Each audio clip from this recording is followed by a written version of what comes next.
Өдрийн мэнд хүргэе их үзэгчтэй боловсрол таны мэд хүү шинжлэх ухааны Human Channel үзүүлж байна. Өнөөдөр бид технологи боловсролын тухай ярихаар студидтэй зохион бүтээгчдийн академийн багш доктор дэд профессор Хөрлбаатрыг урьж авчираад байна. Сайн байна уу та? За сайн байна уу. Таны ажилтнууд тавлаг сайхан уу? Тавлаг сайхан байна. За роботын тэмцээн уралдаан хэр ойр ойрхон зохиогдож байна. Тантай бол одоо робот сонирхогч хүүхд залуучдын тухай сэдвээр ярилцвал их баялаг зүйл ярих болов уу гэж дотроо бодож байна. Робот сонирхогч хүүхд залуучууд одоо сүүлийн үед тоон өсөн нэмэгдэж байна. За цаг үеэ дагаад дрон бас орж ирж байна гэд ярих зүйл бидэнд их байна. За анх бол 25 жилийн өмнө анх AB Orbcon гэх тэмцээнд оюутнуудтай удирдаад ингээ оролцож илаа. Тэр үед робот гэдэг ойлголтыг оюутнууд байтахаа өөрсдөө бид нэр сайн мэдэхгүй. Яаж програмчлалтыг, яаж автоматар ажиллуулсан гэсэн ойлголтгүйгээр ингээ орж ирж байсан. Тэр бодит уралдаан тэмцээн, бодит даалгавар байдаг учраас нөгөөх нь хөгжлийн явдад хөгжөөд маш хурдтайгаар өнөөдөр оюутан сурагчдаас гадна 10 жилийн сурагчид цэцэрлэг бага насны хүүхдүүд хүртэл юм сонирхох боломжтой юм технологийн хөгжлийг харуулсан тэмцээн уралдааныг зохиогддог болсон байна. Үүний нэг жишээ энэ 10 жилийн хүүхдүүдэд зориулчихсан маш олон төрлийн уралдаан тэмцээн дэлхийн нийтээрээ болдог болсон. Тэрийг дагаад манай Монголын хүүхдүүд бас оролцох боломжууд нээлттэй болсон. Тэр төрлийн тэмцээнүүд Монгол зохиогддог болчихсон. Энэ өөрөө маш давуу тал. Энэ бол маш олон зүйлийг бол давуу тал үүсэж байгаа юм л да. Нэгдүгээр тэр бол нөгөө хүүхдүүдэд багийн ажиллагаа гэдэг зүйл байгаа юм. Янз янзын чадвартай хүүхдүүд байгаа байхгүй юу? Зарим нэг нь бол удирдах чадвартай, зарим нэг нь ярих чадвартай, сэтгэх чадвартай. Ямарваа нэгийг тууштайгаар ингээд үр дүн хийдэг хүүхдүүд гэл. Энэ бүх хүүхдүүд чинь ингээ багаасаа юм уралдаан тэмцээнд ороод ирчих юм бол ирээдүйн мэрэгжлээ зөв сонгосон чадварлаг инженерүүд гарах боломж нэгдэж байгаа гэсэн үг. Тэр ч утгаараа энэс нөгөө өөр өөрсдийнхөө мэрэгжлийг тодорхойлоод цаашдаа ирээдүйнхөө амьдралыг тодорхойлох зам нь бол энэ бага насны хүүхдүүдээс багаасаа бол тодорхойлогдож байгаа гэсэн үг байхгүй юу? Тэгэхээр монголчууд бид нэр сүүлийн үед одоо олон улсын тэмцээнүүдэд баг багаараа явж оролцох боллоо. За өнгөрсөн жилийн хувьд гэхэд оюун ухаанаараа монголчууд дэлхийд ранкаараа нэгдэж агслаа. За энэ роботик техникийн уралдаанд Бээжингийн тэмцээнд оролцоод өндөр амжилт үзүүлж 63 орноо 53 орноос дөрөвт жигсэж одоо дэлхийд ранклагдаж байна. Тэгэхээр энэ бол яхахгүй үнэмлэхүй амжилт. Тэгэхээр бид хүүхэд залуучуудаа энэ роботик техник сэтгэлгээтэй болгосноор бидэнд ирээдүйд ямар одоо боломжууд ямар боловсролын шин одоо хувилбар бий болох вэ гэдэг тал дээр мэдээлэл өгөөч. За би нэг өөрийнхөө туршлагаасаа ярихад одоо яг энэ чиглэлээр би өөрөө 2012 онд робот технологиор доктор хамгаалсан байгаа. За ягаад энэ робот технологиг сонирхоод эхэлсэйгээ сая ярьсан те. Ер нь бол 25 жилийн өмнө анх Orbcon гэдэг тэмцээн болж байхад эхэлж исэн бол яг тэрний дараа оюутнууд оролцож исэн 10 жилийн дараа оюутнуудын төвшин бол маш хурдтай сайжраад. За гих яг тэрийгээ дагаад 2016 оны үед бол яг 10 жилийн хүүхдүүд аягүй эрчтэй орж ирсэн. Тэгэхээр сүүлийн нэг өсөндөө 9 жилийн хугацаанд энэ хүүхдүүдийн төвшин ямар хэмжээнд хүрсэн байгааг харж болж байгаа байхгүй юу? Тэгээ эндээс юу харж болж байгаа юм гэхээр одоо бол багагүй хугацаа өнгөрцөн байна тэр хүмүүс. Тэгэхээр эхний хүүхдүүд маань эхний шавнар маань нэг өсөндөө ажлын байран дээр гарцсан. Тодорхой хэмжээний инженерүүд, чадварлаг инженерүүд, профессорууд гадаад дотоод төдийн зөвшөөрөгч гэсэн боловсон хүчнүүд болцсон байгаа. Тэдний маань үр хүүхдүүд одоо бас яг тэр чиглэлээр одоо сурах гад ирж байгаа гэсэн үг байхгүй юу?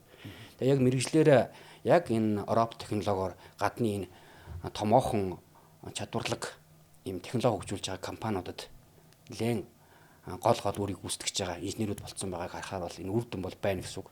Энэ бол бодит үр дүн гэсэн үг. За дараагийн бол тэдний үе шатны яриад байгаа хаяа нэг бага хүүхдүүд маань. Тэгэхээр яг хуу одооноос бол тухайн үедээ бол нэг бол зөвхөн оюутнуудтай ажиллаж байсан бол миний харж байгаагаар гээд одоо сүүлийн үед энэ бага насны хүүхдүүдээр ажиллаад байна л да. Оюутан байсан бол одоо 9 10 байж байсан бол одоо сүүлийн үед бага ангийн хүүхдүүд рүү бас нэлээд ач холбогдол өгч ирж байна. За учир нь юу юм гээд тэгэхээр сая чиний хэлдгээр дэлхийн нийтээр робот технологи, роботын сургалт гэдэг бол багаас нь хүүхдэд сургачих юм бол технологийн 90 үед өссөн үсэг бидний 90 үедээ хөл нийлгээс аргагүй болж байгаа. Тэрийг багаас нь сургаж ийж тэр дэлхийн нийт гарч байгаа технологитой зэрэг явах гээд байгаа. Тэр ч утгаараа бас энэ сүүлийн дэлхийн хэмжээний Европын тэмцээнүүд манай сурагчид хүүхдүүд нь бол маш амжилттай оролцож байна. За миний мэдхийн 2019 онд Дубайд болсон 184 орны хүүхдүүд орсон юм Европын тэмцээнд би нэг баг удирдах орсон. Тэнд чинь 5 хүүхэд 184 улсаас чинь улс улсаас ингээ холилдоод орчдөг. 3 улс ингээ жишээлбэл нийлээд нэг баг болоод ордог. Энэсээр бол маш их том аюу явж байгаа юм л да. Улс улсын хоорондоо нэгдэж нэг ойлголттойгоор тэгээд тэмцээн болгон өөрийн гэсэн нэг онцлогтой. Тэр бол нөгөө ногоон дэлхийгээ цэвэрлэе гэдэг юм сэдвтэй байсан санагдчихэв. Тэгээд нөгөөс хогийг болохоор бөмбөгөөр төсөөлөөд тэр бөмбөгийг өнөөс дэлхийгээс цэвэрлж байгаа юм төсөөлөлтэй. Тэнд манай хүүхдүүд тийч нөгөө Дубайгаас цаанаас нэг өсөндөө ингээ тэмцээнийхэн дүрмийн дагуу ингээ тэгний хэрэгслүүд нь ирждэг. Тэгээд сар бэлдээд орсон 184 улсаас манай багш 24-т жагсаж орж ирсэн маш сайн оролцсон. Тэгэхээр бол дахиад ч ингээ цаашаа ингээ боломжууд байгаа гэдгийг ингээ үе шаттайгаар харагдаж байна. Сүүлийн үед орж иж байгаа энэ Европын тэмцээнд саяын хэлдэг хятадын тэмцээн шиг өнгөрсөн жил болсон тэмцээнд бол манай хүүхдүүд маш сэтгүүтэй, маш мундаг оролцоогоосон. Тэгэхээр дахиад ч бидний дараагийн боломжууд бол нийтдээ байгаа гэсэн үг. Энийг дагаад бол нөгөө машинд нүр яригадаад байгаа шүү дээ. Европыг бол цөмөрөө зөвхөн тоглоом гэдгээр ойлгож болохгүй. Нөгөө бидний бариад байгаа энэ ухаалаг төхөөрөмж бүгдээ л Европт байхгүй яг үндэ. Европт гэдэг үг чинь анх яг яаж гарсан гэхээр бол Европа буюу жүжигийн зохиолд хүний туслах гэдэг утгаар гарч ирсэн. Тэгэхээр хүн тусалж байгаа төхөөрөмж болгон Европтой хамааралтай Европ төсөг болж байгаа байхгүй. Тэр гар утас байна, таблет байна. За хамгийн энгийн жишээ зөмөрөө орц руу орлоо. Орц руу оронгууд гэрэл автоматар аслаа. Энэ юу мэдрээд байгаа юм гэвэл хөдөлгөөн мэдэрч байна. Энэ чинь бол автоматч болсон жижиг Европын нэг удирдлага гэсэн. Энийний цаана нөгөө хүүхэд чинь нөгөө онлоор үзээд байгаа математикт физикээр үзээд байгаа тэр суурь ойлголтууд чи явж байгаа байхгүй. Жишээлбэл тэн лөө оронгууд орцоор орлоо гэх тэнгууд яаж яах гэхээр хүнээс гарч байгаа импро юу дулаан ялгаруулж байгаа гэсэн үг. Тэр дулааныг эрчмийг мэдрэнгуутаа тэр мэдрэгчийн тусламжтайгаар тэр гэрэл асаж байна. За дараад нь харанхуй боллоо. Өдөр бол тэр гэрэл асахгүй. Тэнгуул нарны эрчим, нарны гэрлийг мэдрээд мөн тэр мэдрэгч зөвхөн шөнө ажиллаж ийн өдөр ажиллахгүй байна. Тэгчээд энэний цаана физикийн математикийн ингээд суур ойлголтуудыг Европтой ч хамаардаг хүмүүс боддоор нь мэдрээд эхэлж байгаа байхгүй. Тэгэхээр нөгөө математикийн, физикийн, технологийн хичээлүүдийн маань үр дүн энэ бодит Европ тоглоом дээр чинь гарч ирж байгаа. Цаанаа нөгөө хүний хэрэглэн дээр ингээ холбочж болж байна. Тэгээ одоо хамгийн энгийн жишээ зурагтны удирдлага байна. За зурагтны удирдлагаар ингээд одоо манай Европтууд ч өөрөө ажиллаад байгаа нь яг үнэндээ бол тэр зурагтны удирдлагын дээр байгаа хүлээ авахч, инфра, диод, цацруулагч, диодоос яг тэр их ашиглаад хийгдсэн байгаа байхгүй. Тэгээд нөгөө амьдрал хэрэглэгддэг төхөөрөмжүүдийн хүүхдүүд үзүүлээд за зурагтны удирдлагын цөмөөрө хараа гэд коноп дарж ягаад камераар ингээ харагдангууд шөнийн камер дээр хатдаг улаан гэрэл ч нөгөө хит инфра уян туятаг гэлж харагддаг байхгүй. Тэнгүүд хүүхдүүд чинь бид нар амьдралд хэрэгж байгаа төхөөрөмжүүд энэ Европтон дээр бас ашиглагддаг юм байна. Тэгэхээр Европ зохион бүтээгээд байгаа хүүхдүүд чинь ирээдүйд тэр ухаалаг төхөөрөмжүүд чинь зохион бүтээгээд байна гэсэн ойлголтыг аваад боддороо үзэж яах гэдэг чинь хүүхд маш их юмс орчиж байгаа. Тэгэхээр одоо дэлхийн нийт яагаад энэ Европ технологийн сургалтыг бага насны хүүхдэд оруулаад байгаа шалтгаан нь өөрөө тэр те шинжлэх ухааны энэ суур ойлголтуудыг боддоор нь хамгийн амархнаар ойлгуулах зүйл бол өөрөө энэ сургалт болоод байгаа. Миний хувьд ингэж боддог. Хүүхдийг нэг удаа л олон улсын тэмцээнд ямар ч төрлийн байсан болно. Бүжгэн байна уу, жүжигэн байна уу, бокс нь байна уу, хамаагүй ур чадварын уралдаан байна уу, робот байна уу. Нэг л удаа олон улсын тэмцээнд орсон бол тэр хүүхдийн нүд нээгдээд олон улсын төвшөндөлд тэмүүлж тэднэртэй өрсөлдөх ийм сэтгэхүйтэй болчдөг. Миний хувьд ур чадварын уралдаан гэдэг өрлөг, сан, цахилгаан, мод, мужаан гэсэн ийм дөрвөн төрлөөр ур чадварын уралдаан зохион байгуулалтад хамт оролцсон. Тэнд оролцсон өрлөгийн хүүхэд дундаа 5 минут амраад нэг цай уугаал 2 цаг тасралтгүй өрлөг хийсэн. Тэгэхэд тэр хүүхдээс ярилцлага авах тэр хүүхд юу гэж хэлсэн бэ гэхлээр чиний одоо ирээдүйн зорилго чинь юу вэ гэсэн. Би Дубайд очиж өрлөгийн тэмцээнээрээ төрүүлж 1-р байранд орох зорилготой байгаа. Над шиг ур чадвартай хүүхдүүд юу хийж чадаж яаж амьдрдгийг би харсан гэж хэлсэн. Тэрнээс хойш олон улсын тэмцээн уралдаанд орж байгаа хүүхд болгоныг харахад тэдний нүд нээгдээд дараачийн хүрх зорилго нь бүр тэр олон улсын түвшинд болчдгийм болов уу гэж бодоод байгаа. Сая олон улсын Тайландд болсон тэмцээнд, Европын тэмцээнд мега сума төрлөөр өөрөө оролцоод 4-р байранд орсон. Тэгэхэд тэнд бол ерөөсөө технологийн багахан хэмжээний дайн л болж байгаа. Аль орон технологиг сайн эзэмшээд өгөгдсөн даалгаврыг биелүүлж байна вэ гэдэг ийм өрсөлдөөн л болоод байна. Тэгэхээр энэ тэмцээн уралдаанууд гэдэг бол зөвхөн хүүхдийг хөгжүүлээ зогсохгүй бас тухайн орны чадамж тэгээ дээрээс нь ямар боломжуудтай байна мөн боловсон хүчин хүүхдүүд нь хэрхэн одоо бэлтгэгдэж байна гэдг нь харагддаг юм болов уу гэж би дотроо боддог. Энэ жилийн одоо олон улсын тэмцээнд орох гэж байгаа төлөвлөгөөнүүд ямар төлөвлөгөө байна тэр тухай ярьж өгөөч. Нөгөө нэг 1000 сонсохоор нэг үүс гэдэг чинь аюу тийм учир утгатай зүйл байгаад байгаа юм. Одоо би бол нөгөө оюутнуудтай ажилладаг байж байхдаа бол уралдаан тэмцээнд оролцоо гадагшаа явж тэмцээнд уралдаанд төрүүлсэн Монгол төрүүлсэн байгуулт минь явдаг байгаа. Тэр үед нөгөө гадагшаа яваад үтцсэн хүүхд гэдэг чинь өөрөө нүдэнд тайлагдаад би энэ улсад сурах ёстой юм байна. Гадны оюутнуудтай харьцаад ирэнгуй за би эндээс маш их хэмжүүлж авах юм байна гэдэг ойлголт төрдөг. Тэр утгаараа ер нь бол амжилттай оролцоод олон улсад тэмцээнд ороод ирсэн хүүхдүүд ихвчлэн гадагшаа дараагийн шатныхаа магистр докторийн сургалтыг гадагшаа явж хамгаалдаг байгаа. Учир нь яагаад тэгэхээр миний дараагийн төвшин дахиад би ингэж чадвар надад байгаа юм байна гэд. Эсвэргээрээ бас юу ингэ тэгэхээр тэрэнд яах вэ гэхээр бэлдэх хүүхдэд ингэж урам зориг өгч байгаа гэсэн үг. Би чинь ийм зоригтой хүн байгаа гэд. Тэгэж маш олон зүйлийг давж гарна шүү дээ. Хэлний асуудлууд байна. Нөгөө сургалтын явцад нөгөө шаардлагуудыг ханх асуудлууд байна. Дээрээс нь өөрөө тэр нөгөө оробкон тэмцээн оробт хийжсэн гэдэг чинь өөрөө тэр гадагшаа явах том шалгуур нь болчдөг. Яад ингэ тэгэхээр багийн ажиллагаа. Ирээдүйн инженер хүн гэдэг чинь нөхөр багийн ажиллагаа аягүй сайн байх хэрэгтэй. Болохоор ямарваа нэг тэмцээн уралдаанд ахлагч байх юм бол бүр сайн хийж байгаа өмиг удирдах чадчихна гэдэг. Тэр чанаруудыг агуулсан байдаг учраас ямар ч профессорууд ерөөхдөө энэ ABU оробкон ямар нэг оробтын уралдаанд тэмцээн ямар нэгэн зүйлд ахлагчаар те шийдвэрлэх хэмжээнд байх юм бол гадагшаа аягүй дуртай итг. Тэгэхээр магадгүй сая чиний хэлснээр уралдаан тэмцээнүүдэд хүүхдүүдээ ингэ цаашаа явуулаад ингэ сургаад байх юм бол нэгдүгээрт нүд тайлгтана. Хоёрдугаарт юм үзнэ. Нөгөө биеэ дад сурах байхгүй юу? Аав ээжээсээ хол явж сурч байгаа юм. Сая өнгөрсөн жил нэг 10 жилийн хүүхдүүдтэйгээ явлаа л да бас. Тэн дээр бол зарим нэг нь бол зөвхөн нөгөө анх удаага аав ээжээсээ хол явж байгаа хүүхдүүд байна. Тодорхой хэмжээгээр биеэ даацсан хүүхдүүд байна. Тэр дундаас чинь тэнд нэг нэгнээс оролцож эхэлж байгаа байхгүй. За хилийн дээс алхаад ямар орчинд биеэ ямар яаж авах вэ гэдэг асуудлуудыг хүүхд анхлаа сурж эхэлж байгаа гэсэн үг. Тэгэхээр энэ бол цаашдад бол ер нь бол нөгөө дараагийнхаа хүүхдийн хэр хүмүүжлтэй хүүхд болох уу, хэр цаашаа явах уу гэдгийг тодорхойлох боломжтой болчихж байгаа. Би нөгөө хүүхдүүд хэлдэг байхгүй сурагчтай, шагнартай хүн өөрөө ингээд бодсноор юм ингээд өөрчилдөг. Зөгнөлт кино гэдэг байгаа зөгнөлт кино ч яг үндэл биелээ олдог. За бидний жоохон байхад бол яадаг байсан захиал явдаг байсан шүү дээ. Дараад нь удахгүй нөгөө зөгнөлт киногаар яадаг уцаар ярьдаг болсон бол ирээдүйд бол дараагийн өөр гариг руу явна гэж хэлж байна. Одоо бол чи хаана би Японд байна, би Америкт байна. Өчиг эзээ очицээ. Өчигдөр ирсэн. Дараагийн удаа ярих нь шүү нөгөө дэлхийд дээрх аял бол амархан болцсон. Би тэр гаригт байна гэд магадгүй тэр үеийг бүтээх гэж байгаа хүүхдүүд ч одоо эднэр байхгүй. Тэгэхээр хүссэн үсээгүй технологи хөгжөөд эхэлж байгаа учраас тэрнтэй мөр зэрэгцээл хөгжгөөсөөр аргагүй болж эхэлж байгаа. Тэрний энэ суур дараагийн алхам маань бол энэ өнөөдрийн гадны тэмцээн уралдаанд яваад байгаа нүд тайлагдаад байгаа хүүхдүүд гэсэн үг байхгүй. Дараад нь миний яриад байгаа юм ирээдүйн зөвнөлт юм гэхээр өөр гариг руу явах гэдэг шүү дээ.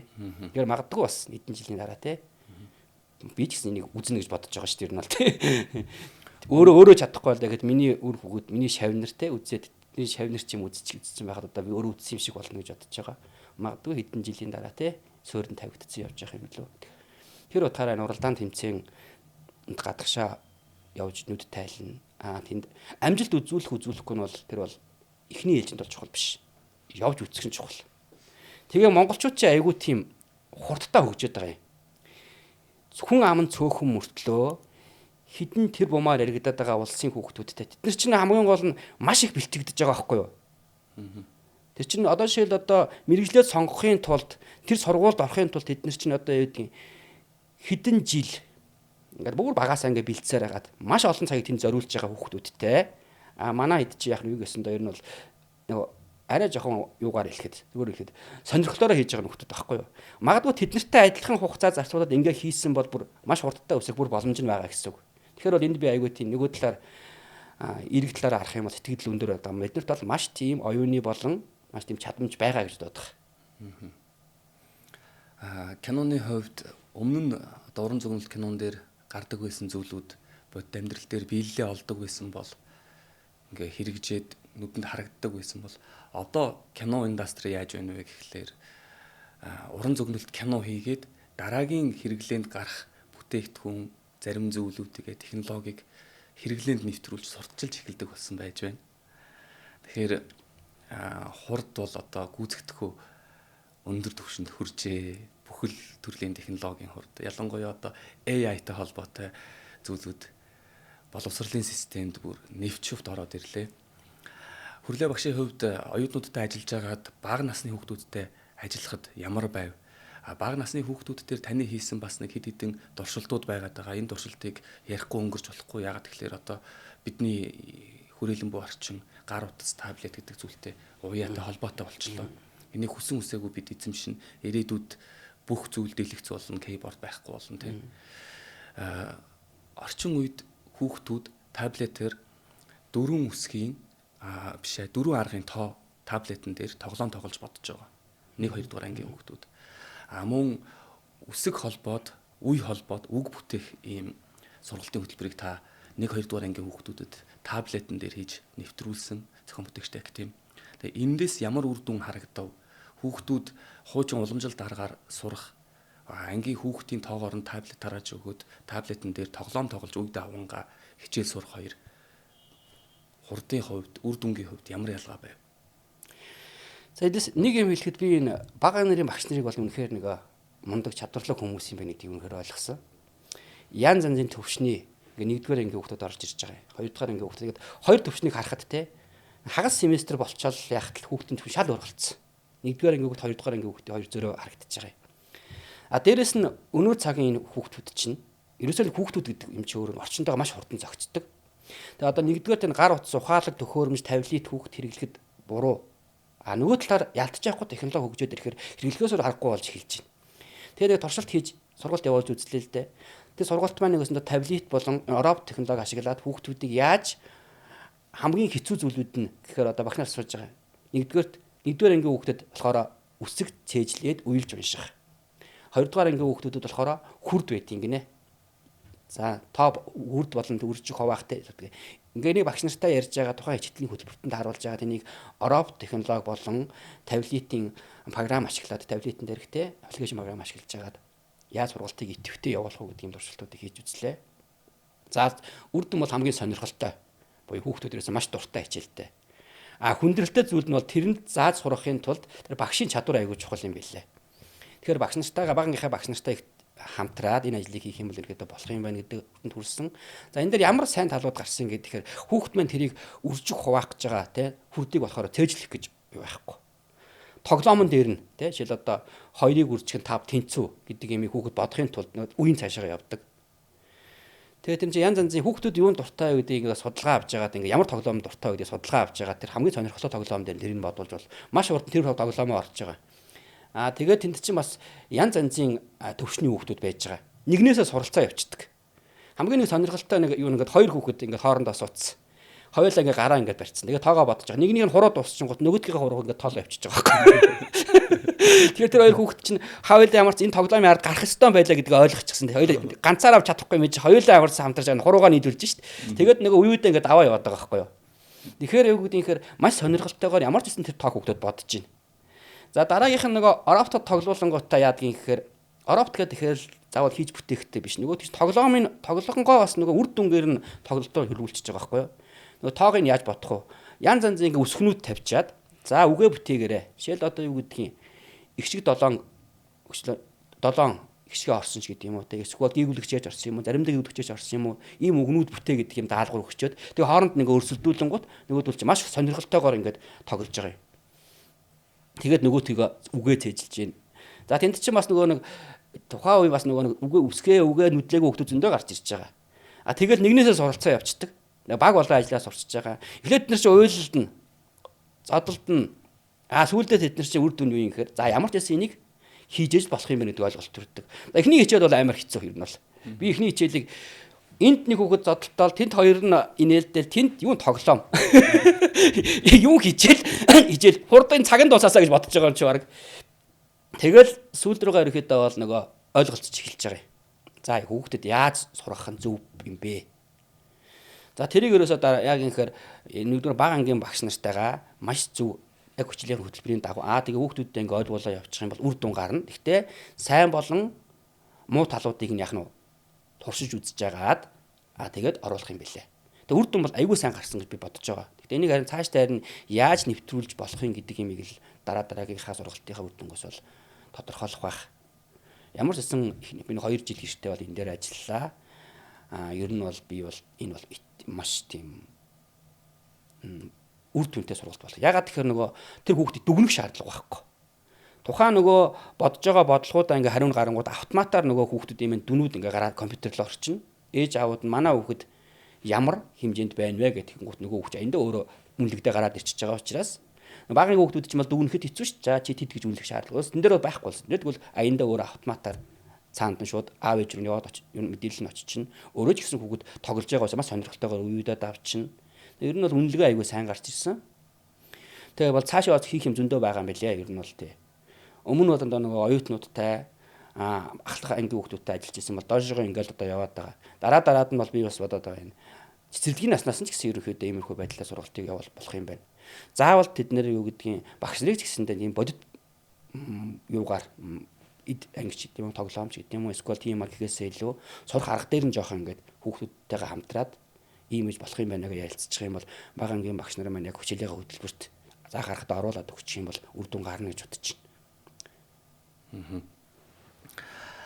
Одоо хэдээс хэдэн насны хүүхдүүдэд робот технологийн хичээлийг заахад хамгийн тохиромжтой байгаад байна. Ер нь бол одоо 4-р ангиас нь эхэлж сууд сурсан. За тэгээд бас эхний ээлжинд уншиж бичээд компьютер ажилуулдаг хүүхдүүдэд робот технологийн хичээл заахад амар байгаад байна уу? Аль наснаас нь эхэлж яг одоо роботын технологийн эзэмшүүлвэл зөв гэж боддог бай та. Ер нь яг хуу тоглоом гэдэг утгаараа ер нь нөгөө багангийн хүүхдүүдэд робот тоглоом байх зүгээр. Гэхдээ нэг асуудал байгаа юм. Тэрийг хэн заах вэ гэдэг. Ягаад гэвэл тэнд заах байгаа багшд айгүй хачаал орж ирэх гээд байгаа юм. Хүүхдийн имиж нь тоглох дуртай. Тэгээ тоглоно гэдэг чинь өөрөө тодорхой хэмжээний эд хариуцах болчихж байгаа байхгүй нөгөө багшийн үед. Тэгэхээр багшид ямар байдлаар амархан байх уу гэдэг юм ихлээд яах хэрэгтэй юм бэ? Багшид амархан байхын тулд хүүхдэд эхлээд сурах хэрэгтэй. Тэгэхээр эхний бодлоор миний бодлоор миний санаагаар бол багшид маш энгийн байдлаар хичээлийн хөтөлбөрт нь энэ робот технологиг ямар шүү байдлаар одоо ойлгуулах юм бэ? Тэрийг дистарааг нь. Тэгээ хамгийн ихнийх нь бол дистараал багхгүй юу? Ямарваа нэг тоглоом, ямарваа нэг төхөөрөмж өөрийнхөө хэрэглэгдэхүүнүүдийг маш инх зэгцтэйгээр дистараалтайгаар ашиглаад их байранд нь оруулах. Нэгсэндээ цаасан материал байд юм уу? Эсвэл ам байдлаар те, хөдөлгөөний байдлаар те. Тэрийг л нөгөө яг үндэ робот гэдэг чинь ерөөсөө робот байж робот ярьж байгаа танаа програм яригдчихэж байгаа. Програм гэдэг чинь өөрөө дистараалтайгаар хийх үйлдэл хийж байгаа. Тэгээ маш эмх зэгцтэйгээр хийх үйлдэлийг бага наснаас нь өгөөд за тэгээд яг робот технологитой харьцах нас нь бол өөрөө ер нь бол миний яваагаар бол 5 дугаар ангиас юм болов уу гэж бодоод байгаа. 5 дугаар ангиас. За 4 дугаар ангид бол баг шиг. 5 дугаар ангиас бол хүүхэд бол ерөнхийдөө компьютертэй харьцах хэмжээд болж эхэлж байгаа гэсэн үг. Баг шиг. Тэгэхээр бол бага ангийн 1 2 дугаар ангийн хүүхдүүдэд бол бага хэмжээгээр ашиглуулна. Гэхдээ тэднэрт нөгөө нэг одоо юу бодит юу тоглоом өгөх гэхээсээ илүү цаасан материалаар ч гэдэг юм уу те сурах арга зүйд нь оруулаад за ингээд 3 4 дугаар анги руу ороод ирэнгуут нь баг шиг хэмжээгээр тийм уралдаан тэмцээнд оруулах сонирхлын төрүүлэхтэй тиймэрхүү байдлаар багш нарыг баг ачаалаад гэхдээ тэр ойлголтуудын нөгөөд за яг ингээд 4 дугаар ангиас бол ерөнхийдөө роботын технологи гэдэг юмыг өөрсдөд нь өгөөд за 5 дугаар ангиас өгнө гэдэг маань юу гэсэн үг угсруулаа тэгээ хооронд нь тоглуулаад хичээлийн хөтөлбөрт ороод ирчихвэл за ингээд 5 дугаар ангиасаа бол яг бүгд програм бичих хэмжээний хөтөлбөр болж эхлэх юм билээ. Өөрөө сэтгэж эхлэх гэсэн үг байхгүй юу? Хүүхэд чинь ер нь бол эхний ээлжинд бол тэрийг бол ямар сэтгэх ойлголт байхгүй байгаа шүү дээ. Зүгээр л дуурайч их. Үе шаттайгаар ингээд ойлгуулад байх юм бол хүүхэд маань ингээд аяндаа өөрөө ингээд баг цусдаг. Бас нэг ийм асуудлуудыг ойлголт явуулж чадахгүй ээж аав нь манай хүүхэд нэг сар сургалтанд суучлаа. Яг юу сурсан юмыг асуугаад байдаг. Програм бич. Энэ програм бичих энэ технологи хөгжүүлнэ гэдэг чинь ерөөсө хүүхдэд бол нэг тийм аюул хурдан сурчдаг зүйл биш байхгүй юу? Хүүхэд байтугай бид нар ч гэсэн яг үнэндээ нэг сарын дотор програм бичээд нэг жилийн дотор бүтээгдэхүүн гаргах гэдэг бол хэцүү шүү дээ. Бодит юм хийнэ гэдэг чинь өөрөө бол цаг хугацааны туршилтаар гарч ирдэг. Амьдрал дээр гарч байгаа процессорж өөрчлөгддөг. Яг бодит юм дээр хүүхдүүд ч гэсэн баг том хүмүүсээс илүү сэтгэлээ гарч ирдэг харагддаг байхгүй юу? Бидний нөгөө өнцгөр нь харж чаддаг. Бид нар чинь нөгөө онлын хувьд тийх ёстой, бодит юм тийх ёстой гэдэг бол яг үндэ хүүхд чөлөөтэй сэтгэдэг. За нэг жишээ ярьж өгье л доо. 5 дугаар ангийн хүүхдийн за блоклиг гейм гэх тоглоом байгаа. хамгийн сүүлийн үеийн сүүлийн блок. Тэгээ би 6 дугаар ангийн хүүхэд 4 дугаар ангийн хүүхэд код бичдэг гэсэн үг байхгүй тий. Код бичдэг тоглоом. 4 дугаар ангийн хүүхэд нь хурдан хийчихэж байгаа байхгүй юу? Тэрийг. 6 дугаар ангийн хүүхэд нь болохоор удаан хийгээд байгаа. Тэгээ яагаад ингэж гэсэн чинь 4 дугаар ангийн хүүхэд үр тавьсараа болгочихж байгаа байхгүй юу? Олон янзын хөлбөр барьж үзэж байгаа болгочихж байгаа. А 6 дугаар ангийн хүүхэд бодож байгаа байхгүй юу? Бодож байгаа учраас удаж байгаа байхгүй юу? Тэгэхээр тэр хүүхэд эхний удаа 4 дугаар ангид тэрний гэдэг чи яаж яах нэхэр те би ямар ч хэлсэн аргачлал сурч чинь гэсэн үг байхгүй. Тэгэхээр тэр бол хайх нь. Тэгэхээр ер нь бол шат дараатайгаар хэрвээ ингэ сургачих юм бол тэр 6 дугаар ангид орохдоо нөгөө нөхөр чинь саяхан тооцсон 6 дугаар ангид аягүй хурдан хийх боломжтой. Сая бол зүгээр яг адилхан нэг л удаа орж байгаа юм шүү дээ. Нэг насны 2 зөрөө байгаа гэсэн үг шүү. 2 насны зөрөө байгаа. Яг 2 насны зөрөө нэг нь болохоор жоохон бодоод хэлдэг болцсон үе. Би програм бичих гэж байгаа. Нөгөөх нь болохоор би нэг үрд нь шууд хүрэх гэж байгаа гэж байгаа. А хэрвээ тэр 4 дугаар ангийн хүүхэд бодохгүйгээр одоо хийчээд 6 дугаар ангид орохдоо бол нөгөө нөхөр чинь саяын тэр удааныг бодоод хурдан хийнэ гэсэн үг байхгүй. Тэгэхээр энэ програм бичих, кодлох юм зүйлсүүдийг яхна маш дис дараалтайгаар хийгээ сургачих юм бол ирээдүйн нөгөө инженерүүд чиг нөгөө боловсон хүчин чинь айгүй зөв орж ирэх байхгүй юу. Дахиад нэг юм дараагийн яриад байгаа юм нэ. Хүссэн хүсээгүй бидний нийгэм энэ технологи хөгжиж програм гэдэг зүйл, програмын ойлголт гэдэг зүйл яалтч байхгүй орж ирж байгаа. Яагаад тэгэхээр за инженер байж болно, эмч байж болно, хуульч байж болно, менежер байж болно тий. За тэгэнгүүт яалтч байхгүй яг юмыг яаж хурдан хийхүүгөө сая яриад хиймэл оюун ухаан гэдэг зүйл ингээд ороод ирлээ гэдэг. Яг тэрний чинь цаана өөрөө юу явж байгаа юм гэхээр хоёр нөхөр яригдах гэдэг шүү дээ. Нэг нь яах нь. За би бод нэлээд хоцрогдсон хүн. За миний дараагийн 10 жил, 20 жилийн өмнө залуучууд чадвартай програм. За юугаа менежерээр бодъё л та бас нэг ший болгоод. Тэгэнгүүт би чи утсаар ярьж хүмүүст мэдээлэл өгөх гэдэг бол нөгөө залууч юм бол мэйл хаягаад маш хурдан програмын аргаар ресерч юм хайлт хийгээд хиймэл оюуханаас эхлэх хүмүүсийн мэдээллүүдийг олж авангуудаа маш богино хугацаанд мэдээлэл өгч гэнэ шүү дээ. А миний үе чи одоо юу гэдэг нь хуучин юугаараа нөгөө балт цаасаа барьж аваад компьютер дээрээ жоохон болох ажиллалаа те. Ингээд ирэх юм яалтч яг тэр үеийнхаа хүмүүст ажлынхаа барийг тавьж өгөх шаардлага болж байгаа байхгүй. Тэгээ энэ шат ингээд цаашдаа бүр хурдтай явагдаж эхэлнэ. Тэгэхээр юу гэдгийг энэ нийгэм рүү орохын тулд яалтч яахгүй бидний ирээдүйн залуучууд энэ програмчлал, кодчлал гэдэг ойлголтыг сурхаас руу харахгүй болж байгаа. Заавал юу гэдгийг технологи хөгжүүлэх гэж байгаа хүмүүс энэ код бичнэ гэсэн ойлголт байхгүй нь шүү дээ. Бүх юунд бүх шатанд болж ирэх гэдэг шүү дээ. Хамгийн энгийн жишээ одоо зэмэл эрүүл мэндийн салбарт байж болж байна. Банкны салбарт одоо хиймэл оюухан ч ороод ирлээ шүү дээ. Уur шигний өвчтөй хүн хөлт байлаа гэж бодъё тий. За тэрийг одоо хиймэл оюухан ч маш олон датан дээр үндэслэж ягаад за ийм өвчтөй өгөхөд ийм эмчилгээ ард үнэтэй байдсан байна гэдэг юм бол тэрийг үнэлгээ өгөх боломж гарч ирэх гэдэг. За банкны салбарт байна шүү дээ нөгөө эдийн засагч нар хуучин ажилтдаг байсан бол нөгөө нөхрийг мэдээллийг хиймэл оюухан дээр сургаж байгаа. За энэ хүн бол зээлээч гэдэг юм уу те ийм хосод өгөх боломжтой юм байна. Ингэж үгжсэн юм байна гэдэг түүхийг уншиж байгаа нөхөр зээлэхгүй дээ шүү дээ. Гэл бодох юм бол за би нөгөө мэрэгжлийн хүн биш учраас яг хуу дутагдaltaй ярьж байгаа. Гэхдээ миний ойлгосноор бол тийм боломжууд харагдаад байгаа байхгүй юу? Инженерийн хувьд бол бүр тэгж байгаа байхгүй юу? Бид нэр одоо схемээ зурах гад байдаг байсан бол одоо бидний нөгөө нэг гаргадаг байсан схемийг хиймэл оюухан сургалтал яг тэр схемийг маш хурдан хугацаанд зурах боломжууд ингээл гараад ирж байна. Тэрийг дагаад нөгөө хүн ажилтдаг байсан юмнуудыг чинь роботоор хийхэд эхэлчихэж байна. Маш олон давтж байгаа юмыг хүн хийх шаардлагагүй болоод байгаа байхгүй. Нэгдүгээр эдийн засгийн хувьд, хоёрдугаар цаг хугацааны хувьд, гуравдугаар хүн чинь өөрөө орчин голж ажилтдаг хүн.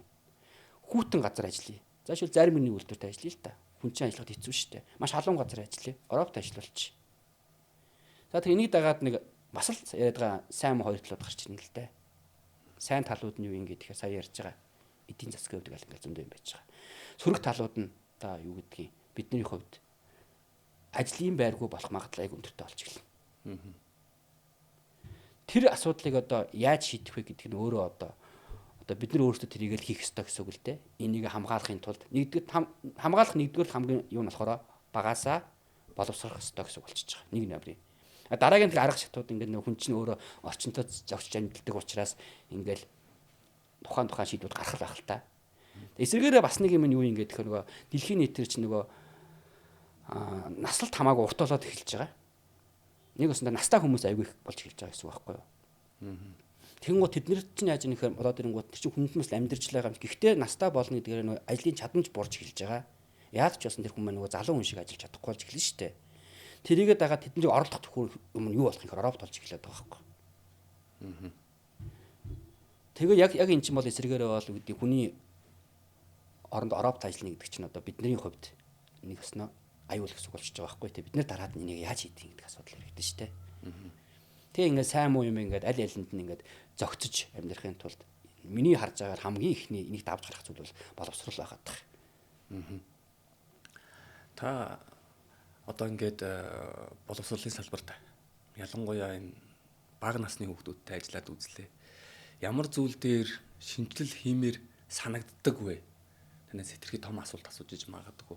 Одоо өөрийн ажилласан туршлагаас харахад ялангуяа одоо энэ технологи, мэдээлэл зүйн гэсэн хичээлүүд ерөнхий боловсролын сургуулиудад хоцрогдсон юм шиг, боловсон хүчний дутмагч юм шиг санагдаад байгаа юм л да.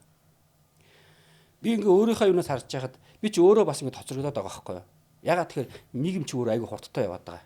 Технологич айгүй хурдтай хөгжиж байгаа. Яг үүндээ би ч гэсэн өөрөө хүүхдүүдээс сурч байгаа байхгүй. Айгүй үнэтэй гоё утас барьчаад тэрийг нь бид нэр хэрэгжилж яг үүндээ дуусна хэрэгжилж чадахгүй. Ягаад энийг би өөрөө яг нэхэр бид нар одоо юм зохион бүтээдэг хүмүүс. Зохион бүтээсэн миний зохион бүтээсэн юмыг өөр хүн хэрэглэхэд аюу хэцүү. Би өөртөө зориулдаа бараг хийцэн юм а чи хэрэглэхэд өгöd байгаа байхгүй. Тэрнтэй айлхан тэр ухаалаг төхөөрөмжийг хин сайн хэрэгжилж байгааг нь хүүхдүүд залуучууд хэрэглээд байгаа. Ягаад тэгэхээр тэд нар өнөөдрийн мэдээллээс маш олон зүйлийг авч чадж байгаа гэсэн үг байхгүй. Тэгэхээр энд яалтж яахгүй дараагийн шат багш гэдэг алгалт хэрэгдэж байгаа. Тэгэхээр багш хин байх ингээд тэгэхээр ерөөсөө багш бол сурагчтайгаа шавнартайгаа маш ойрхон хүмүүс л хамгийн сайн багш болох гэдэг. Ягаад тэгэхээр тэд нар чинь биднэрт баг эсрэхээрээ зааж өгöd байгаа байхгүй өнөөдрийн нийгмийг. Би одоо өнөөдөр 20 жилийнхээ өмнөх юмыг ярьж байгаа бол яг нэг би оцрогдох гээд байгаа гэсэн үг байхгүй. Тэгэхээр би өнөөдрийн юмыг ярихын тулд тэднэртэй хамтарч иж биднэрт юу байгаа юм гэхээр биднэрт туршлага байгаа. Тэднэрт юу байгаа юм гэхээр тэднэрт чадвар байна. Энэ хоёрыг нийлүүлээд бид нар багшлах хүчээ сайжруулчих юм бол хурдтай явна. Тэгэхгүй бол 20 жилийнхээ өмнөх юмар цөмөр ингээ загаал байвал байгаа л юм гэсэн үг байхгүй. Тэгэхээр миний одоо сүүлийн үед ажиллах сонирхолтой байгаа зүйл сурагчид ихээсээ илүү багш нартайгаа хамтарч ажиллах аяг зорж байгаа. Тэр ч утгаараа би бас сүүлийн үед 10 жилийн багш нартай бас нэлээд хамтарч байна. Тэд нар маань бас аягуулсаа ойлгож байгаа. Цөмөрөд ажиллах сайн муугаа мэдэлцээд өөрийнхөө мэдхгүйгээ мэднэ гэдэг чинь хүний аягүй том давуу тал гэж бодоод байгаа. Би ч өөрөө мэдхгүй зүйлээ бас сурахыг хүсэж байна. Ягаад тэгэхээр за энэ багш болохгүй байх гэхээсээ илүү багшаа одоо яг юу нь болохгүй байна гэдгийг ярилцаад ирчих юм бол тэр багш чинь дахиад тийм байна гэж ойлгоод хүүхдтэйгээ ажиллаад эхэлнэ тий.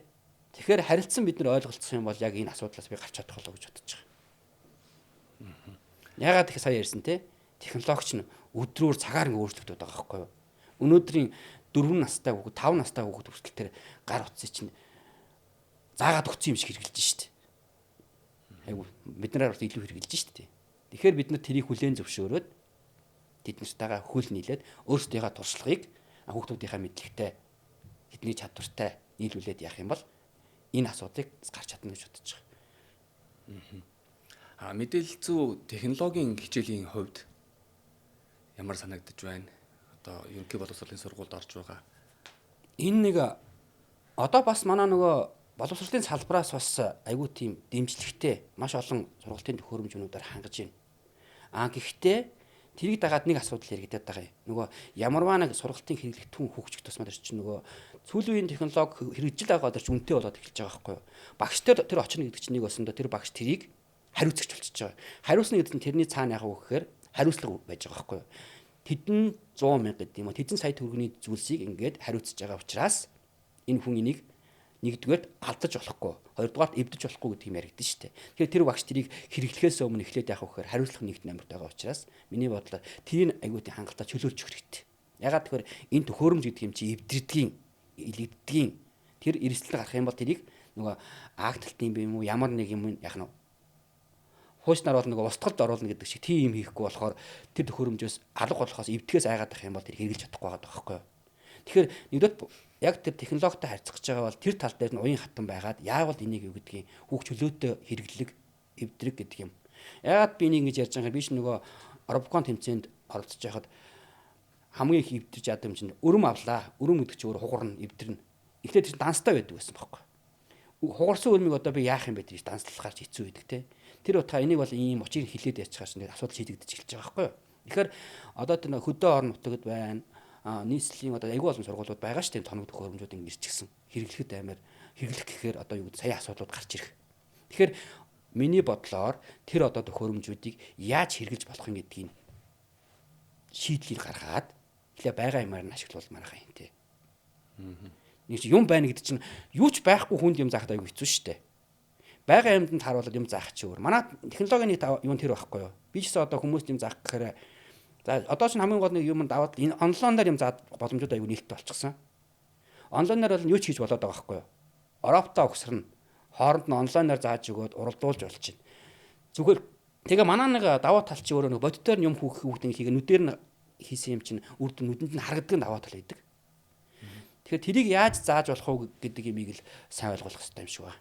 Тэр аргыг заагаад өгчих юм бол болно гэж бодож байгаа. Тэгэхээр одоо технологийн хичээлүүд ч гэдэм үү, програм хангамж мэдээлэл зүйн хичээлүүд дээр ямар асуудлууд гараад байгаа юм гэхээр нэгдүгээр хэрэглэгдэхгүй байгаа боловч тэрийг хэрэглэх эрхийн хүч алга болгээ, эвдэргээ яадгийг. Тийм л хэрэгжилж эхэлнэ. Дараагийнх нь нөгөө програм гэдэг ч өөрөө програм л та нар сурах гээд болохгүй гэдэг боловч яг үнэндээ дэлхийд дээр чинь маш олон төрлийн програм байгаа шүү дээ. Програм гэдэг чинь өөрөө ийм учиртай юм а гэдгийг ойлгуулад өгчих юм бол хүнд биш хөнгөнөөр ойлгуулад өгчих юм бол нөгөө хүүхдүүд маань сурч болно. Тэгэхээр юу гэдгийг заавал тэр төрлийн гэхээсээ илүү ямар нэгэн програмчлалын хэлийг сурах аргыг нь аягүй чимзэг заагаад өгчих юм бол. Тэгэхээр гинтгэн л за та нар програм бичих ёстой гэж багш нартай байж за та нар хурдан програм сураараа гэдэг юм бол тэр багш нар ч гэсэн хэцүү байгаа байхгүй юу.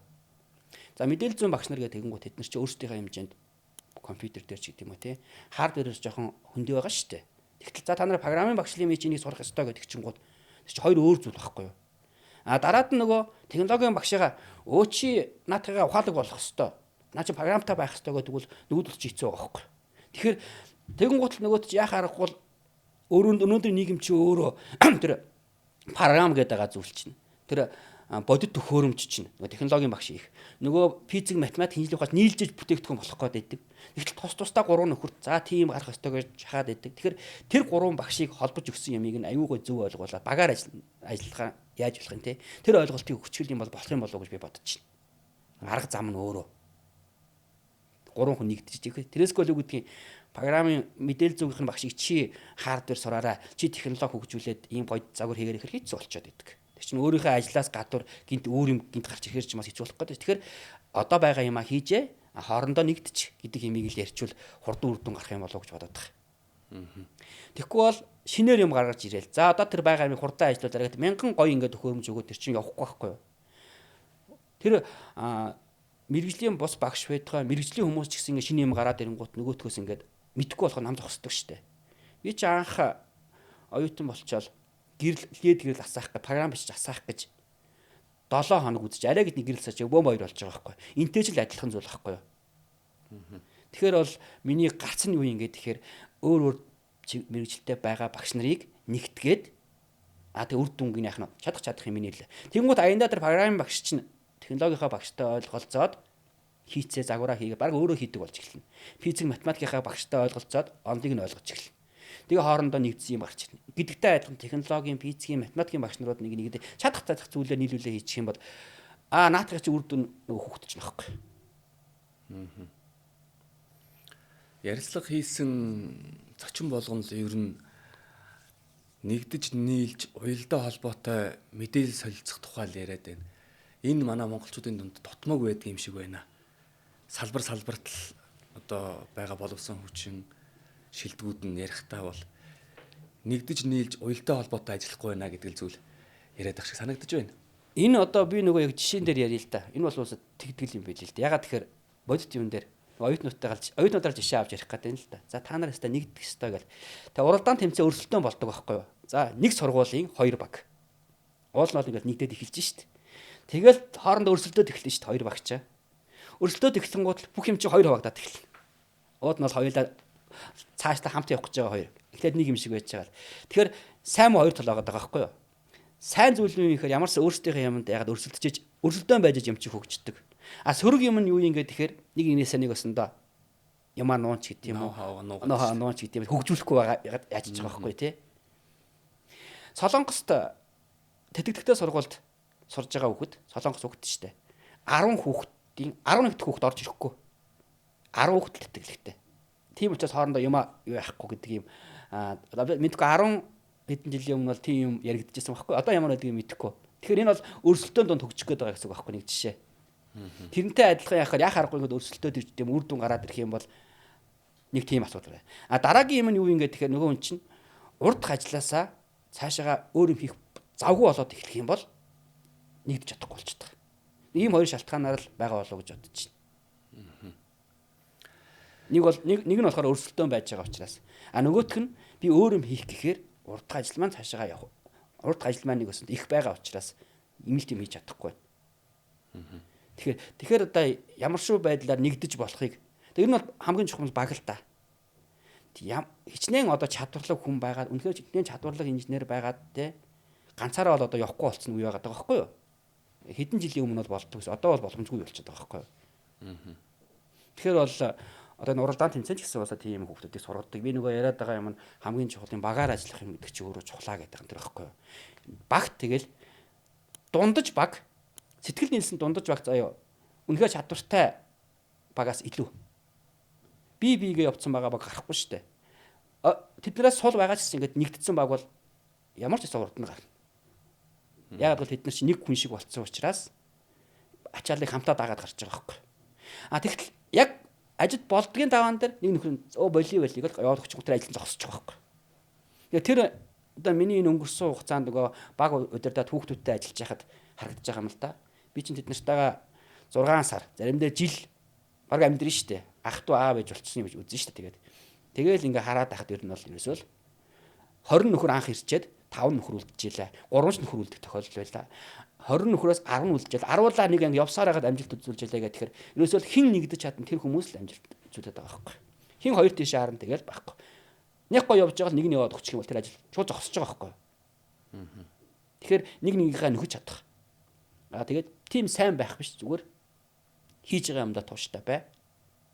Тийм баг л одоо амжилтанд хүрэх гэж байгаа. Тэгэхээр одоо манай өгдгийн технологи ямар нэг юм хөгжихэд ерөөсөө баг аягүй чухал гэж би хэлж байгаа.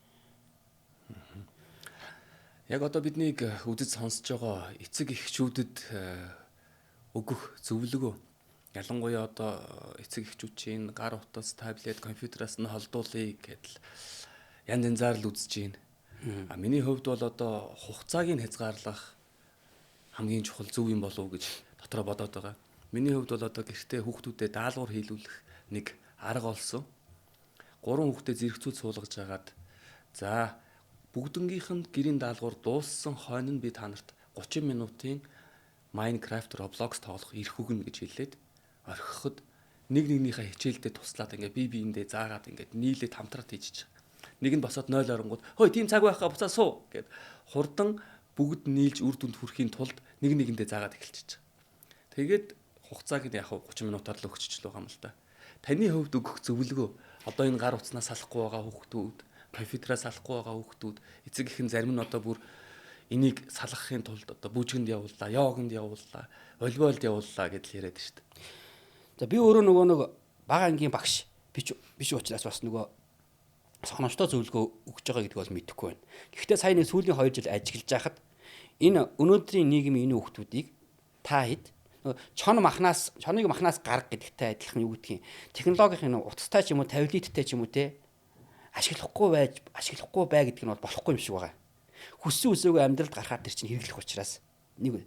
Тэгэхээр юу гэж яг чиний хэлдгээр хичээл орж явах гэж байгаа байхгүй юу? Хамгийн сүүлд ингээд за ингээд та нар ийм хийх ёстой гэдэг нэг Европт юм өгч байгаа. За ингээд даалгавраа амжилтаа хийсэн хүүхдүүд таблетаа аваад нөгөө саяхаа дасгалуудыг ажилтнаа гэх юм дээр чи маш урд. Эхний өдөр хичээл орохдоо би уучраа олохгүй бодчихжсэн бол сарын дараа миний хичээл аягүй жигдхэн болцсон. Ягаад тэгэхээр нөгөөд бол тодорхой болцсон. За төгсгөлд нь нөгөө нэг таблеттай чинь хичээлийг орно гэдэг нь бүх юмаа яг дестрагаараа хийж ягаад нөгөөд рүүгээ дуусаал сурчиж байгаа байхгүй юу? Тэгэхээр нөгөө энд хүүхдэд үүрэг хариуцлага гэдэг юмыг нь сонирхол дээр нь тулгуурлаад хэлээд өгчих юм бол ямар ч хүүхэд зөв явах боломж нээлттэй гэж бодож байгаа. Одоо сүүлийн үед би ер нь бол хүүхдүүдтэй л найзлаад байна л да. Бага насны хүүхдүүдтэй ер нь бол ямар ч хүүхдээс өнөөдрийн юу гэдгийг ирээдүйн чадамж гарах юм байна гэж ойлгоод байгаа. Хүүхдийг ерөөсө голж болохгүй. Чадах юм ин хийлэг.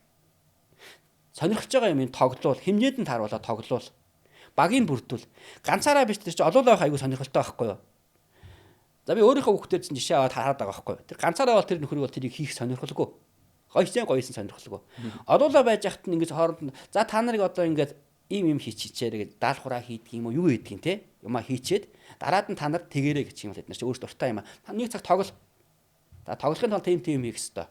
Шал өөр харьцаж байгаа ажиглаж байгаа байхгүй юу? Тэгэхээр одоо бид нар үр хөвгтэй за чи өста тэр утас оролдож болохгүй шүү гэд. Хүн чинь нөгөө болохгүй гэдэг ямар улам явдаг багхгүй ер нь бол ямар ч үтэй. Тэгэхээр болохгүй гэхээсээ илүүтэй зөвөр ойлгуулад за тэгээд сая яриад байгаа юу гэдгийг. За чи спортоор явах ёстой гэдэг ах юм бол тэр чинь бүр эсрэгээр явахгүй жоох магадaltaй. Харин магадгүй сонирхолтой байж байгаа нэг хамт байгаа багийнхан явдаг байх юм бол тэр чинь өөрөө яваад эхлэн штэ. Тиймэрхүү байдлаар нөгөө багийн үр амьсгал гэдэг юмар ойлгуулад тэгээд саяын тэр яриад байгаа тэр цагийг маш зөв хуваарлаад өгчих юм бол болно гэж бодож байна. Дахиад дараагийн нэг одоо миний өөрийн одоо юу гэдэг өнөөдөр яваад байгаа аргачлалч гэдэг юм уу туулсан зам өөрөө хүүхдүүдэд ажиллаж байгаа нөгөө тэр хүн завгүй байна гэдэг чинь өөрөө хүүхд чинь зөв явах магадлал айгүй өндөр байгаа. Зоригтой байна гэсэн үг байхгүй завгүй нэгэн зоригтой байна. Тэгэхээр яг тэр нэг юм зориод байгаа сонирхоод байгаа юм ин л зөв болоод өгчүүл. Бүх хүүхдийг одоо юу гэдэг чинь яагаад нь бага насны хүүхдүүдийг сургалтанд робот технологиор яагаад байгаа юм гэхээр тэр дундаас бүгдөө робот хийх албагүй бүгдөө яах нь тэр технологи инженер зохион бүтээч болох албагүй шүү дээ. Тэр баг ажиллаж байгаа хүүхд дотроос чинь аяны хүүхд юун сонирхолтой бэ гэдгийг олж авах нь аягүй чухал байгаа байхгүй. Тэр хүүхд хоорондоо ярьж сууж байгаа тоглоом яаж идэл аягүй сайн багийн удирдагч гэж магадгүй шүү дээ. Аягүй хурдан сэтгэдэг гэж магадгүй шүү дээ.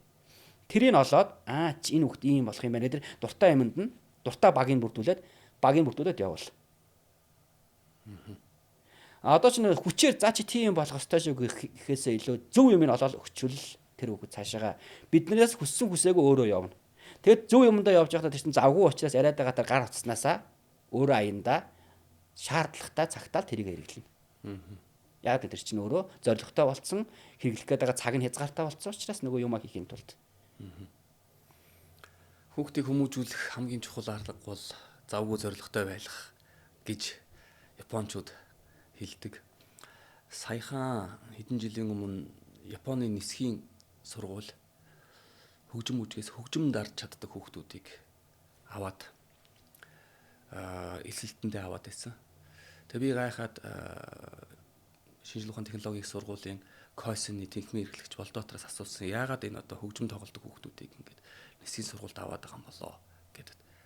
Энэ одоо хөгжим энэ уушиг эрүүл мэндтэй холбоотой байдаг юм болоо ямар шалтгаан байд юм болоо гэж асуусан чинь энэ хүүхэд нэг зүйл дээрээ төвлөрөөд тэр төвлөрж байгаа зүйлээсээ таашаал аваад за тэр зүйл дээрээ удаан хугацаагаар ингээд суугаад тэр зүйлээсээ одоо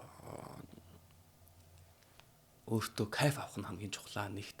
Хоёрт хөгжим сурцсан хүүхэд тийм бид нэр кейбордн дээр огт харахгүйгээр бичдэг шиг дараагийн төвшний зүйлийг харахгүйгээр хийдэг юм байна. Тийм. Нот уншаад энд хөгжим тоглож байгаа хүүхэд дараагийн технологийн төвшний нисэх онгоцон дээр очиход тэнд огт харахгүйгээр үйлдэлүүдийг дараалж хийх юм чадвар сурдаг юм байна л да. Тэгэхээр бас нэг зүйлийг ингээд дуусгаад сурцсан хүүхэд дараагийн зүйлийг сурахад амархан байдаг гэдэг ийм Япон школоор одоо хүүхдүүдийг бас сонгон шалгаруулалтаар авч явах ийм жишээтэй.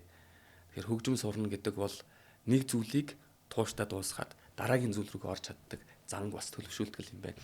Яг ингээд лего огсраад систем хөтөлбөрийн дагуу китэн дээр суугаад юмаа ингээд хийж байгаа хүүхдүүд өөрсдөндөө ямар таашаалыг авч юуг мэдэрдэг бол тэгээд ер нь бол ингээд хүүхдүүдийг харж байхад нөгөө өрсөлдөөн байж ер нь бас хүүхдүүдийг ингэж итвчүүлдэг. За бид нар одоо юу гэдгийг онлын хувьд тех хэвээр ингээд заах гэхээр хичээлийн төгсгөлд ямар нэгэн тэмцэлдсэн өрсөлдсөн юм байх хүүхдүүд нүдэн сэргээд эхэлдэг. Тэгэхээр тэр дотор чинь нөгөө эхний үед тэр чинь багаар ажиллах гэдэг юм яригадаад байгаа. Хоорондоо баг биш болсон хүүхдүүд нэг хожигдоод эхэлнэ. Хоорондоо нэгдээд ойлгоцсон хүмүүс нь хамтард асуудлуудыг аягүй хурдан шийдчихнэ. Тэгэхээр эндээс бас юу харах юм гээд тэгэхээр миний харж байгаагаар за тэр бага насны хүүхдүүдээс гадна оюутнууд дээрээс харж байхад би хүүхдүүдэд ингэж авдаг байхгүй. Оровд удирдах гэж байгаа хүүхдийн болж бол спортоор жоох хичээлдэг хүүхдүүд байвал Яагаад гэвэл тэр чинь айгүй олон зүйл яригдчихэж байгаа шүү дээ. Уралдаан тэмцээн гэдэг чинь өөрөө цаг минут дойлоор яадаг. Тэгэхээр айгүй хурдан сэтгэж асуудлыг шийдэх хэрэгтэй. Тэхийн тулд нөгөө чинь олон хүн шуугж байгаа бужигж байгаа орчин сэтгэл зүй айгүй тийм 50 хүн байх хэрэгтэй. Тэгэхээр за та нар хиний спортоор хичээлдэг хүүхэд байна уу гэж байгаа бид нар юу яадаг. За дараад нь багийн ахлагч гэдэг хүүхэд. Тэгээ багийн ахлагч гэдэг байгаа хүн заавал тэр талбайлыг гарах шаардлага байхгүй. Тэр хүүхэд бага зөв удирдаад нөгөөх хүүхдийн маань үгэнд бусд нь ордог байх хэрэгтэй. За дараагийнх нь арын албаныхан. Арын албаныхан гэдэг чинь тэр удирдах байгаа хүүхэд тийш орох гээд байх хэрэггүй. Нөгөө Европтой удирдах гээд бэлдээ байж. Удирдах гээд байгаа багийн ахлагч бол зохион байгуулалт хийж. Арын албанд нөгөө эвдэрсэн юм маш хурдан янзалдаг хүүхдүүдийг гарын дүүтэй хурдан юм яадаг. Бас нэг тэр чинь хүний авиас гэдээ байгаа даа байхгүй юу? Төрөлхийн ямар зүйлийг хурдан угсарчдаг гэдэг. Гихцээтэйгээр маш олон төрлийн авиасуудыг нийлүүлж тэр Европтууд ч угсраад үр дүн гараад байгаа. Тэр чинь л одоо энэ сургалтын хамгийн гол зүйл байгаа юм л да. Ганцаараа биш заавал олоолаа байж л энэ ард гарах гэдэг. Тэгэхээр хэм уучаас нөгөө уралдаан тэмцээн гэдэг чинь өөрөө яад ингэ тэгэхээр ганцаарчилсан багийн гэдэг ингэ тустай байж идэг. Тэгээд нөгөө дүрм нь байнга өөрчлөгдөж идэг. Шалтгаан нь юу юм гэхээр энэ яг юунд зориулсан юм бэ? Юуг нь хөгжүүлэх гээд байгаа гэдгээс хамаарат. Энэ хүүхд юу гэдгийг заавал Европоор төсөөлж болохгүй шүү дээ. Ер нь багийн ажиллагаатай зөндөө юм байгаа шүү дээ. Битгэлцээж байж болж, юу хийж болж те. Юу ч хийж болно. Зүгээр л багийн ажиллагаа аягүй чухал шүү. Тэгээд магадгүй тэр нэг аягүй сайн ихтгэл тавьдаг хүүхдс байж байх хэрэгтэй байгаа байхгүй тэр баг дотор чинь. Өөний технологи хөгжүүлдэг байгаа хүүхдийн ярьдаг ихтгэл тавьдаг хүүхд ямар хэрэгтэй. Яг үүндээ тэр чинь аягүй чухал. Тэр чинь бага агаад явдаг хүн байхгүй ер нь бол. Цаашаа бага юма тайлбарлаад явна. За ингээд тэмцээн уралдаанд орлоо гэх тэнгуут эн чинь нөгөө тэмцээн уралдааны чинь дагаад бас нөгөө ямарваа нэг шоу юунууд явж идэг, менежментүүд явж идэг те. Хүмүүс таниулъя, мэдүүлъя, улс орноо сургуулаа өөрийгөө гэх тийм. Тэнгуут тэрийг төлөөлж байгаа хүн чинь нөгөө мэдээлэл өгөх гээд байгаа хүн чинь. Тэр дээр гадагшаа тэмцээнд явах гэж байгаа бол хилтэй байх хэвээр. Өөрийгөө чөлөөтэй илэрхийлэх хэвээр. Өөрийгөө илэрхийлээс гадна багаа тэр чинь улсаа илэрхийлж явж байгаа байхгүй. Тэгэхээр хүүхд болгоных нь өөрөөсдийнх нь чадварыг нь олоод яг чадах юм хүүхд төгсчих юм бол тэр чинь дуртай хийн. Тэгээ сая яриад байгаа нөгөө юу тэр өөр юм хийх мантай. Нөгөөдгөө ингээл яаш тэгсэн мөртлөө олоолаа нийлж байгаа учраас айгүй сайн үр дүн гарна. Энийг заавал оюутан чихгүй доод бага насны хүүхдүүд ч гэсэн яг ажиглагдаж байгаа байхгүй. Гэтэ бол одоо бага насны хүүхдүүдтэй бол би сүүлийн нэг цөөхөн жил ажиллаж байна. Ер нь одоо энэ олон жил ажилласан настай туршлагатай багш нараас тэгээд багангийн багш нараас залуучуудаас ингэ асуух юм бол одоо би сүүлийн үед өөрийнхөө Европ технологийн зааж байгаа туршлага дээр энэ хүмүүстэй хамтарч ажиллах юм бол ирээдүйн одоо чадварлаг инженерүүдийг яаж бэлтгэх үү гэдэг хамгийн зөв шийдэл гарах болов уу гэж бодож байгаа. Тэгж ч ерөнхийдөө бол ажиллах гад энэ зориод ажиллаад байгаа. Тэрнээс бол одоо яг юу гэдгийг энэ бага насны хүүхдүүдийг тэгж хүмүүжүүлэх ёстой гэдгийг бол надаас илүү тэр хүмүүс аягүй сайн мэднэ.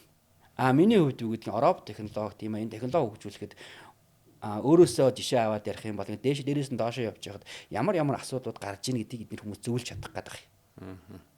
Энэ хоёр энэ зүйлсүүдийг ингээд нэгтгэж юм бол нөгөө чиний түрүүний яриад байгаа Монголд яг энэ ирээдүйн инженерүүдийг бэлтгэхэд юу дутагтаад байгаа юм бэ гэдэг асуудлуудыг гаргалгаа нь өөрөө тэр болов уу гэж би боддог.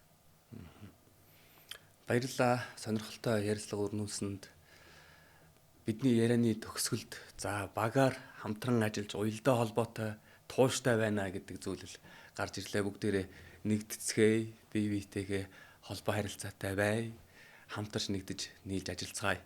За манай өнөөдрийн Хүмүүн подкастт зохион бүтээгчдийн академийн багш профессор, дэд профессор, доктор Хүрлбаатар оролцлоо.